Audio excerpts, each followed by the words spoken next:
Deputado, cada estado teve autonomia para fazer seu projeto de lei, né, do Código de Ética Militar.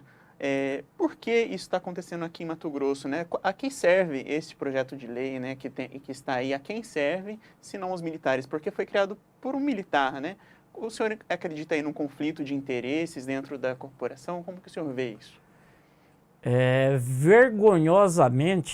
Vergonhosamente, dentro dessas propostas existe até a proibição do militar procurar uma Assembleia Legislativa para pedir uma ajuda familiar, às vezes de saúde, às vezes de perseguição ou qualquer coisa, às vezes jurídica, porque o militar em seu serviço acabou batendo uma viatura, né? E aí ele está sendo condenado a pagar, né? Então existe uma série de coisas, o militar muitas vezes até para poder ir lá visitar um deputado, um amigo dele. Então, dependendo do cadastramento que o militar buscou uma ajuda ou qualquer coisa parecida numa Assembleia ou em qualquer outro órgão, ele está passivo de ser punido. Você sabia que está sendo colocado isso aí agora?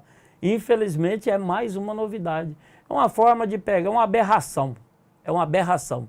Está ferindo o direito de ir e vir. Não é nem a questão militar, é o direito do cidadão ir e vir. É mais uma quebra na Constituição Federal. Como que um comandante-geral quer proibir um soldado, um cabo, um sargento, um tenente-coronel, um major, ou quem quer que seja, de ir num órgão público, fazer uma visita ou qualquer coisa, ou pedir uma ajuda? Como? Ele está ferindo o direito da pessoa de ir e vir. Isso é uma aberração, mais uma das aberrações, né? E uma série de outras aí que tem aí, que nessa audiência pública vai estar muito bem apimentada, né? Porque o debate ele vai acontecer de forma natural e a gente tem propostas para poder reduzir essa crueldade, né? Retirar essa crueldade. Ninguém aqui quer dizer que o militar que erra, ele não tem que ser punido. Lógico, tem que ser punido.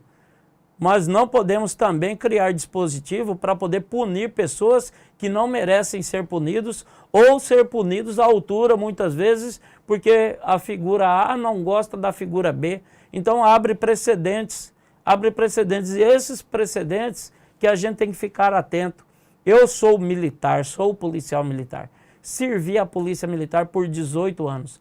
Eu nunca tive uma punição na minha ficha. Nenhuma. E eu sempre trabalhei na rua trocando tiro com vagabundo, prendendo bandido. Trabalhei 14 anos na Rotam, entendeu? Com o risco eminente de, em fração de segundo, errar ou acertar, né? Já envolvi viatura minha em acidente de trânsito, né? Que é passivo hoje de ter que pagar e etc. Diante disso que está sendo colocado, tá?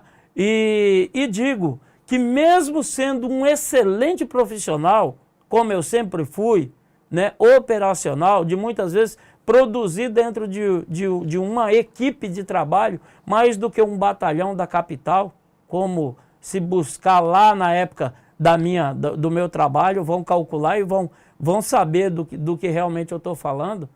E eu fui perseguido dentro da polícia, eu já fui perseguido, já fui coagido a ser transferido daqui da Rotam, a ser mandado lá não sei para onde, entendeu? Eu já fui até ameaçado de morte, eu já fui dentro da instituição. Uma série de coisas. Né? Chegar e sentar lá numa lanchonete lá, com minha esposa, com meus filhos, 3 vagabundos ali, né, observando. Imagina se eu tivesse desarmado. Imagina se eu fosse uma vítima, um militar vítima de um código desse que tivesse com minha arma recolhida naquele momento. Né? O que poderia acontecer da minha vida? Intimidado, desarmado, de pessoas que eu prendi. Tá?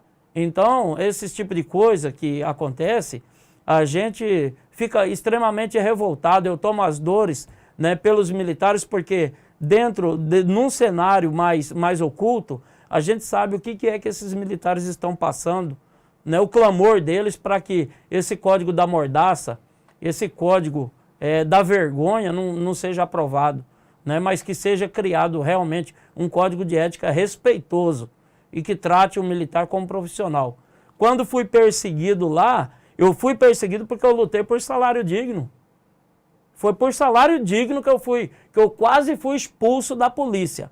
Porque colocaram eu lá no inquérito, eu respondi inquérito militar, entendeu? Colocaram eu lá na corregedoria, como se eu fosse um marginal, tá entendendo? E colocaram eu lá na 11ª vara, mesmo avocando a decisão de quem foi o cara, o presidente do inquérito, avocou a decisão do que o sindicante, que era o responsável pelo inquérito, decidiu que não houve crime, nada, no movimento criado por nós, que lideramos aí, para poder dar um salário melhor, quando nós tínhamos o 4º salário pior do Brasil naquela ocasião.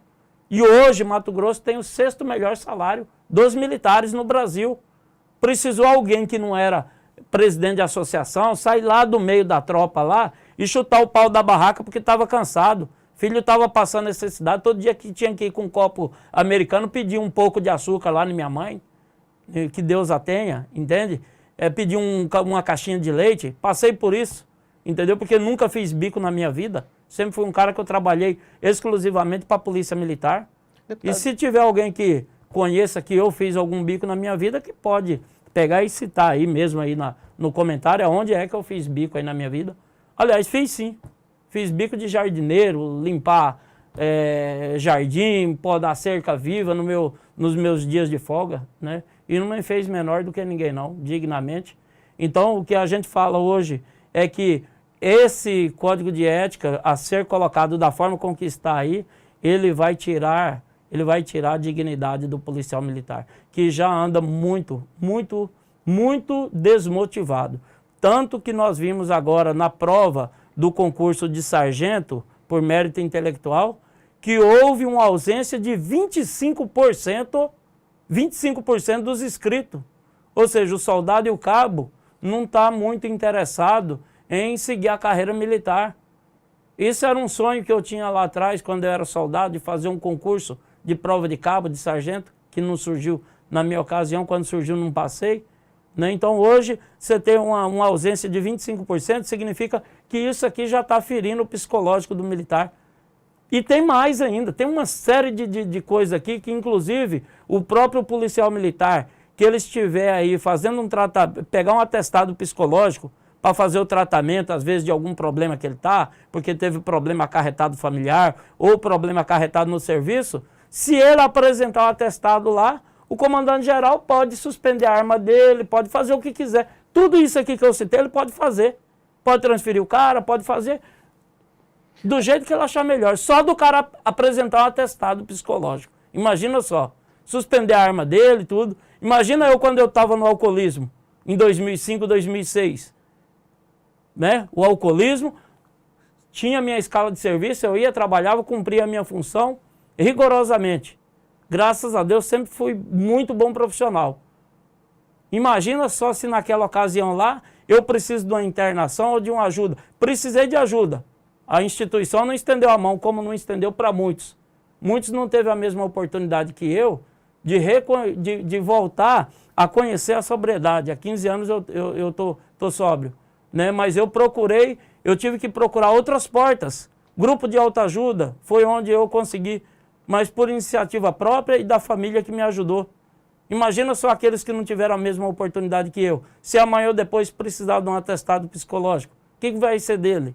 Ele vai perder a arma dele, ele vai morrer lá na ponta da esquina, porque o vagabundo, às vezes, que é da boca de fumo, que mora perto da casa dele, né, vai querer tirar a vida dele, sabendo que ele está desarmado, e simplesmente pelo fato do cara estar fazendo aí um tratamento psicológico. Então é uma vergonha, é uma vergonha.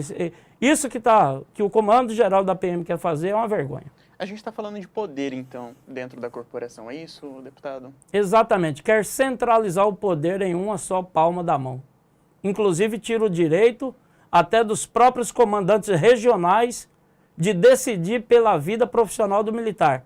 Se o profissional estiver respondendo em determinadas coisas, hoje os comandantes regionais ele tem o poder de pegar e fazer ouvir, abrir o inquérito, fazer a sindicância, né? E tomar a decisão. Agora aqui não, aqui vai centralizar tudo na mão do imperador. O imperador que vai decidir a vida de todos.